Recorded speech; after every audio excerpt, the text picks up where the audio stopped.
Sa sobrang hirap ng trabaho sa tawid dagat, mga utol, ay gagawa ng mga pamamaraan yung mga yan para makaiwas sila sa trabaho sa araw na yon.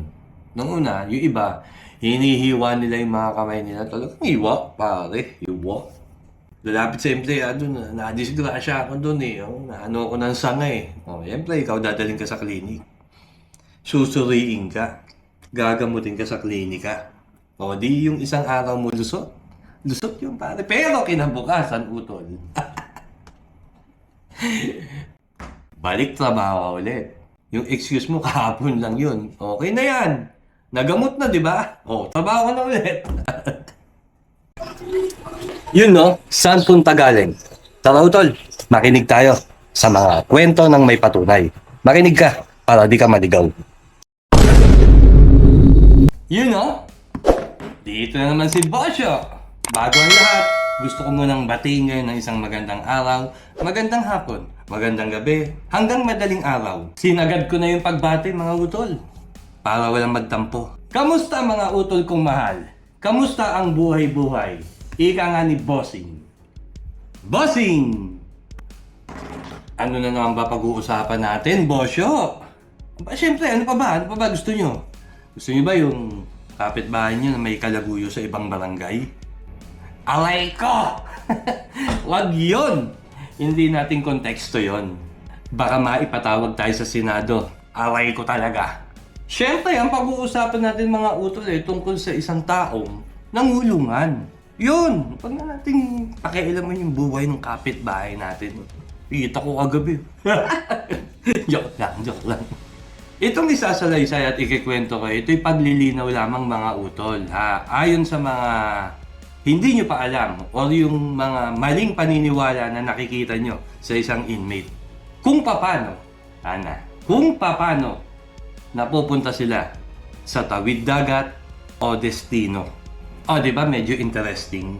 O, kayo, ano ba sa paningin nyo kung bakit yung isang inmate na nasa bilibid na naitatapong pa sa destino? Ano ba yung pananaw nyo dyan? Ito ang literal na nalalaman o nakikita ng mga tao sa lipunan patungkol sa isang inmate na inaibiyahe sa tawid dagat. Barko yun, utol. Barko yun. Maalon. Kapag nabalitaan nyo ang isang inmate o yung kapitbahay nyo na lang na mabalitaan nyo sa kapamilya nila na ibabiyahe daw sa tawid dagat, it's either sa Sablayan, sa Mindoro, sa Iwahig, sa Puerto Princesa, Palawan, o sa Davao Penal Colony, yung Dapicon, yung tinatawag doon. Siguro tong taong to napakasama na sa loob ng bilibid o masyado ng balagbag yung ginagawa niya at napakadelikado niya na sa loob ng bilibid. Panganib sa ibang nangungulungan. Sobrang tapang at kinatatakutan na maging mga kakosa niya. Yan yung paniniwala ng mga tao sa malayang lipunan. Yan yung napapala nyo kakanood ng K-drama eh. O sige, lipat nyo na yung channel sa channel ni Bosyo. Meron akong konting ipapaliwanag kung bakit nangyayari sa isang inmate ang madestino sa tawid dagat. Ba't pa ganun? Dapat pa ganun eh. Kasi barko yun eh. Pag pa ganun, eroplano yun. Pero syempre, hindi lang naman ako nagkikwento rito.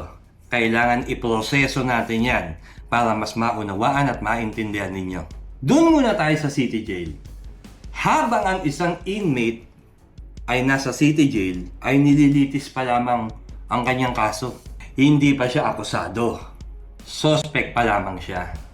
Aliwanag, sa City Jail o Provincial Jail, kapag nandun ka pa lang ay nililitis pa lang sa husgado yung kaso mo. Hindi ka pa akusado, suspect. Suspect pa lang mga utol. Huwag niyo munang husgahan. Nililitis pa ni judge. Pero matatagal na silang nakadetain sa City Jail o sa Provincial Jail. Bakit ganon? Ganito yan mga utol. Ang bagal kasi ng justisya rito, yung justice system na tinatawag. Kaya naman, usad pagong talaga yung mga hearing ng bawat isang yan. At madalas, reset pa. Nandun ka na sa hukuman, naghihintay ka na lang mabasahan, reset pa. Ang dahilan, nag-out of town si judge. Aray ko! Sana all. At kung napabilis naman ang hearing mo, at nabasahan ka agad ng sakdal, guilty or not guilty, doon tayo sa guilty kasi yung not guilty, laya yun eh. Doon tayo sa guilty. Ayan, maaari ka nang ma-schedule papunta sa malaking bahay ni Kuya. At kapag nabasahan ka na, utol, hindi ka na suspect. Convicted ka na. Guilty beyond reasonable doubt. Aray ko, sakit. Ang tanong dyan mga utol, paano naman yung bilang ng binuno niya sa loob ng city jail? Halimbawa yung sentensya mo ay 10 taon. Alright, 10 taon.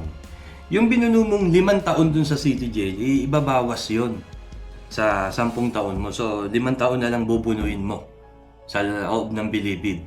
Pasok pa din yung inilagi mo sa city jail. Pasok pa din yung sa bubunuin mo. Bibilangin na lang yon at kapag nabuno mo na yon, ayun, maaari ka nang lumarga. Pero kung babalagbag ka pa rin sa loob, gumagawa ka ng mga asunto doon, yung 10 years mo, baka madagdagan pa ng another 10 years. Away ko! Malinaw yun utol Detalye yun, proseso yun.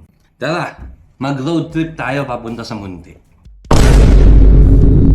Kapag galing ka ng city jail, mga utol, at malalaman mo na ibabiyahe ka na ng Munti kasi nga nabasahan ka na, ay talaga naman takot, kaba, at pangamba ang mararamdaman mo. Pero matatakot ka lang, mangangamba ka lang, at kakabahan ka lang. Wala kang magagawa. Hindi mo maaawat ang pag-road trip mo papunta dun sa malaking bahay. Sa ayaw at sa gusto mo, sasama ka. Ngayon, naibiyahe ka na. Hindi ka naman agad ilalagay sa medium, minimum, o maximum. Doon ka muna sa RDC, sa Diagnostic Center. At titignan kung may topak yung pag-uutak mo. Tatagal ka rin doon ng buwan. At susuriin maigi yung pag-uutak mo, utol Baka balagbag yung utak mo, may pagkaano ka, eng-eng, hindi ka madadala doon sa medium, maximum, o minimum. Doon ka sa mental. Hindi rin uso ang pangkatan sa RDC, sa Diagnostic Center, Kung may pangkat kang nakatatak sa balat mo, buburahin nila yan, utol. At doon, sama-sama kayo, halo-halong pangkat doon. Walang selda ng ganito, selda ng ganyan. Hindi. Sa RDC, halo-halo kayo at hindi uso pangkat doon. Burado yan, utol. Buburahan ka doon. Malinaw, utol, Detalye yan. Ngayon, after ng RDC, saan ka dadalhin? Medium, maximum, o minimum? Ayon sa aking nalalaman, sa medium kasi utol, mga 8 years pababa ang mga sentensya dyan. Mga 8 years pababa. Ayon sa aking pagkakaalam, correct me if I'm wrong, Tapos, sa maximum, utol, yan yung mga heinous crime, yung mga malalaking kasuhan na at mga bumubuno na ng 20-40 or life, dyan sa maximum. Pagdating naman sa minimum, utol, medyo may konting ngiti. Kasi yung isang inmate na dadalhin sa minimum ay nalalapit na ang kanyang paglaya. Inilalayo na siya dun sa mga demonyo, dun sa medium at sa maximum. Minimum, palaya na yan, nagbabagong buhay na yan. Diyan mo sa minimum yan, huwag mo isama yan sa mga lugar ng mga leon. Ganun.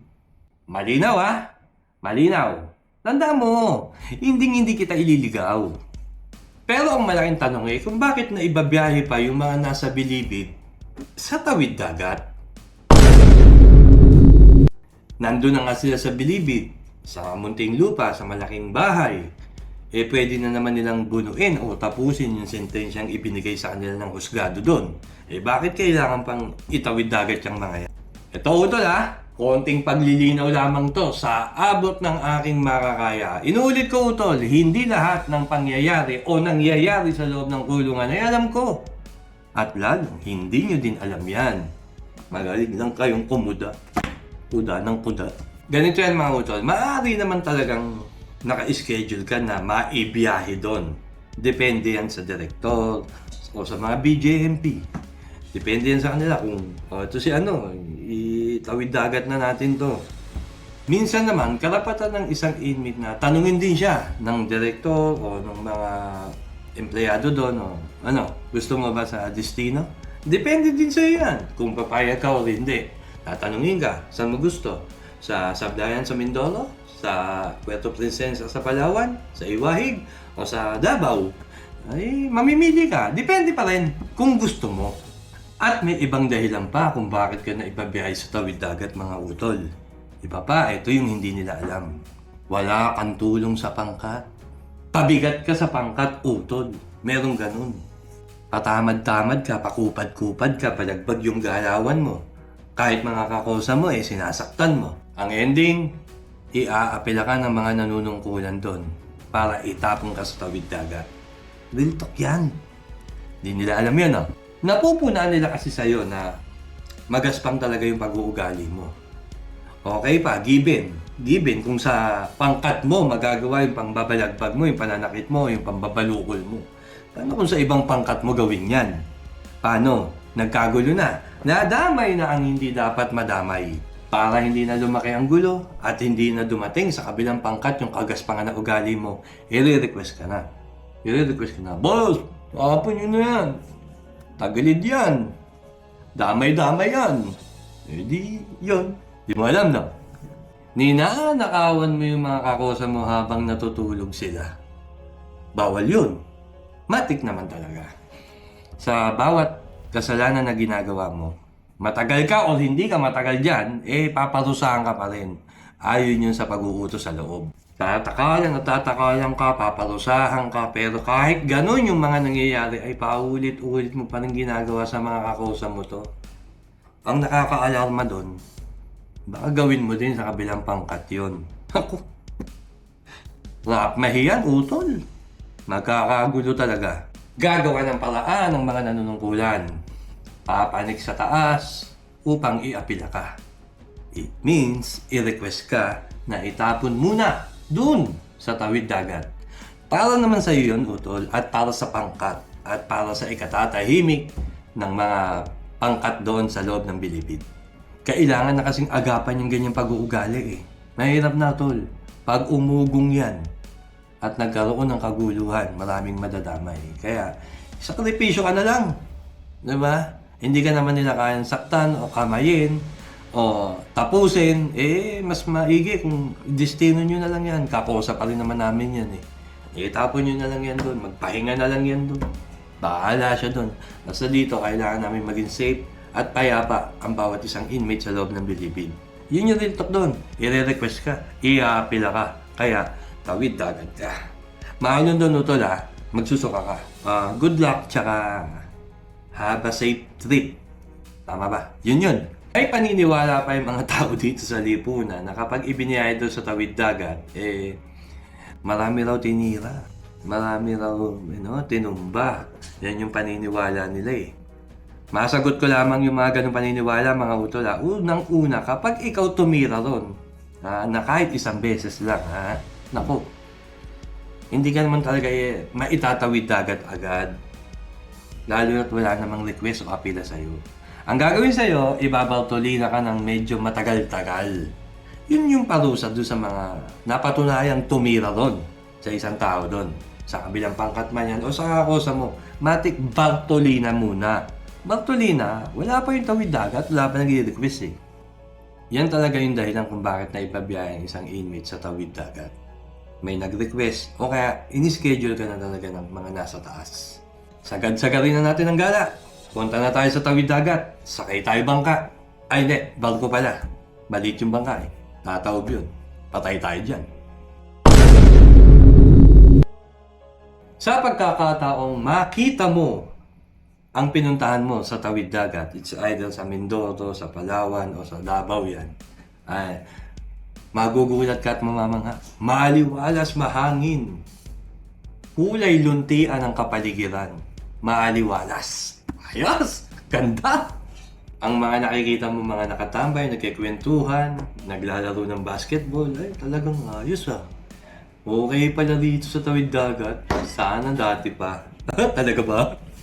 Ikaw na bagong dating dun sa tawid dagat Buenas! Buenas! Miniwenas ng konti. Bagamat inmate ako, pero ayos oh. Malaya sila oh. Makakapag-basketball pa yun oh. May chikahan pa rin oh. May chismisan din doon, katulad sa kapitbahay namin. Ganun din kaya doon. Pasarapin pa natin ng konti mga utol. Pagpasok mo sa selda mo, sa tinatawag mong tarima, maluwag, maayos, wala kang katabi. Totoo naman, yung pasilidad na pupuntahan mo rin, ikaw lang. Hindi ka tulad sa CTG na siksikan o sa Bilibid na siksikan, doon hindi. Maaliwalas, matik hindi ka tutubuan ng gumburumbo doon. O yung mapaminsayang pigsa, pito agad, badir. Sa Bilibid, sa CTG, pito agad. Sakit nun. Yung pagkain na makikita mo doon, kulay, sariwa at masustansya. Di ayos. Isa naman doon sa, doon no, yung kanin, tigas pa, pwede impato sa ulo pero ayos talaga, buenas na buenas yung datingan, no? Buenas na buenas yung pakiramdam mo. Buenas, ha? Buenas, ha? Sige. Buenas ba? Ay, sige. Yung mukha pa lang yung nakikita mo. Hindi mo pa nakikita yung likod nito. Tara, puntahan natin. Ayan na. Sa umaga, kapag gising mo doon, ididestino ka na, iruruta ka na sa kung saan yung trabaho na gagawin mo. Tibag ba to? Buhat ba to? Panikbundok, bababundok, buhat-buhat ang punong kahoy. Ikaw ang magsisilbing kalabaw doon, utol, magtatanim ka ng buong araw doon. Bubungkalin ng lupa, magtatanim ng gulay. Although makakain yun din naman yun. Pero yun yung araw-araw na gagawin ng bawat isang tao na nandun sa tawid dagat.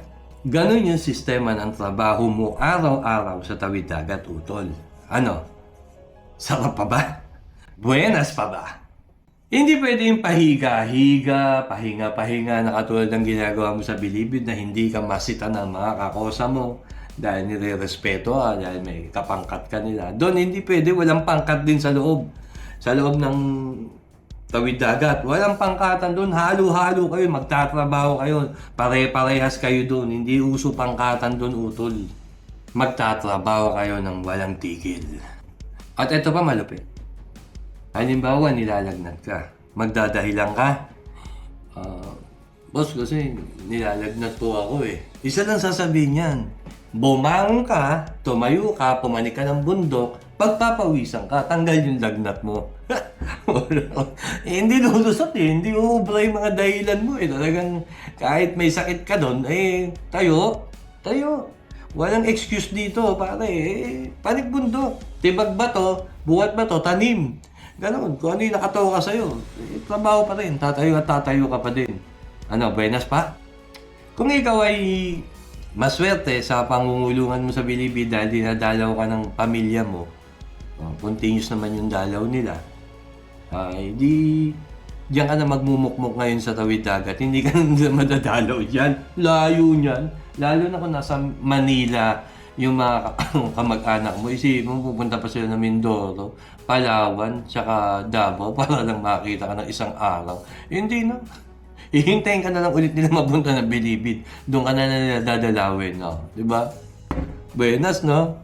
Sa sobrang hirap ng trabaho sa tawid dagat, mga utol, gagawa ng mga pamamaraan yung mga yan para makaiwas sila sa trabaho sa araw na yun.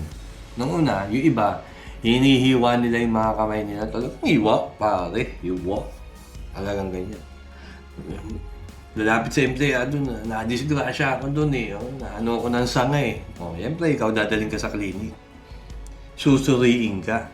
Gagamutin ka sa klinika. Di yung isang araw mo lusot. Lusot yung pare. Pero kinabukasan, utol. Balik trabaho ulit. Yung excuse mo kahapon lang yun. Okay na yan. Nagamot na, di ba? Trabaho ka na ulit. Ay, buhay pangungulungan talaga. Alam nga naman kinabukasan hiwain mo naman yung mukha mo para mag-excuse ka lang muli sa araw na yun. Kung ganun at ganun ang gagawin mo, di alos na buong katawan mo na puro hiwa. Pero the end of the day, kinabukasan, trabaho ka pa din. Ang dami mo na scratch sa mukha ko. Ang dami mo ng palusot. Okay lang yan. Sige, palusot ka. Iwa-iwa. Pero at the end of the day, magtatrabaho ka pa rin kinabukasan. Sakit, no? Yung iba doon, nagbabalak tumakas dahil sa hirap ng trabaho na dinadanas nila. Pero sa haba ng nilakad o tinakbo nila, nandun pa rin sila sa baluarte nung kulungan na sa tawid dagat. At madalas, minamalas sila. Na? Kulit mo, ha? Pang! Yun. Kaya yung mga naibiyahe sa tawid dagat, nangangarap yan na maibalik na lang sila sa bilibid. Totoo yan. Nag-request sila nun. Pero matagal yung proseso nun para maibalik ka doon. Ako lamang ay naglilinaw rito ng mga pangyayari. Kung pasisinungalingan nyo, inuulit ko, kung pasisinungalingan nyo, okay lang. Wala namang problema sa akin. Basta ako, nagbibigay lang ako ng tamang impormasyon at totoo na nangyayari sa loob. Pansinin nyo lang mga utol, isang konsinti lang. Yung mga nasa comment section, yung mga kumukuda, yung mga nagsasabi ng ganito, ganyan, yung mga masasakit na sinasabi patungkol sa akin. Talagang basher kung tawagin, hindi ka nga Sa tingin ko sila yung mga wala talagang alam. Pero, tignan nyo yung mga nagko-komento na nagpapatunay na tama yung sinasabi ko. Sila yung mismong nakaranas nun. Sila yung mismong dumaan sa ganong klaseng sistema. Sila yung naniniwala sa sinasabi ko. Yun na lang, pagbasihan nyo yung komento nun, tsaka yung komento ng mga nagdudunong-dunungan. Kalino mo, boy! So, malinaw na mga utol. Sana may natutunan kayo sa aking ibinahagi. At sana'y nalinawan din kayo patungkol sa mga inmate na tinatawid sa dagat. Ganon, kulit mo Huwag pa ganon. Hangad ko lamang ay makapagbigay ng tamang impormasyon sa inyo at para hindi kayo iligaw mga utol. Yan ang dinidiin ko sa inyo, yung tama at totoong pangyayari. Hindi mo kailangan baliktarin ang damit mo para hindi ka maligaw. Sa boses ni Bosyo, sigurado, hindi ka maliligaw. Muli, mga utol, ito po si Bosyo na nagpapaalala at nag-iiwan ng isang kataga. Kung sakaling magkikita tayo, ang gusto ko, salaya, wag sa bilibid. Kaya naman sa lahat ng naniniwala at sumusuporta kay Bosyo, pagpalain po kayo ng pome ka pa. Peace out! Uy, naipasok ko pa yung ending. Ayos!